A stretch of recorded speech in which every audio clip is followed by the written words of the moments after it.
యవనస్తుడు తన పవిత్ర జీవితాన్ని కాపాడుకునే విషయంలో, తన న్యాయ పరిపాలన విషయంలో కూడా జైల్లో ఉన్నా, గోతిలో ఉన్నా, ఎక్కడ ఉన్నా కూడా భయపడుకోకుండా దేవుని సన్నిధిని అనుభవిస్తూ చక్కగా ఉన్నాడు. కాబట్టి ఐగుప్తు సింహాసనం మీద కూర్చునగలిగిన అర్హత పొందగలిగినాడు యోసేపు. కేవలం దేవుని యొక్క సన్నిధిలో అతడు ఉన్నాడు. కాబట్టి తన పవిత్ర జీవితం పోగొట్టుకోవడానికి, పాపం చేయడానికి అవకాశం వచ్చినప్పటికి కూడా పాపానికి దూరంగా పారిపోయి దేవుని సన్నిధిలోనే గడిపిన వ్యక్తి. కాబట్టి గొప్పగా మనం చెప్పుకోగలుగుతున్నాం.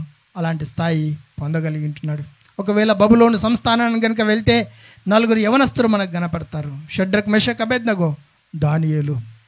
వీళ్ళు కూడా ఆ ప్రాంతానికి బానిసలుగానే కొనిపోబడినారు.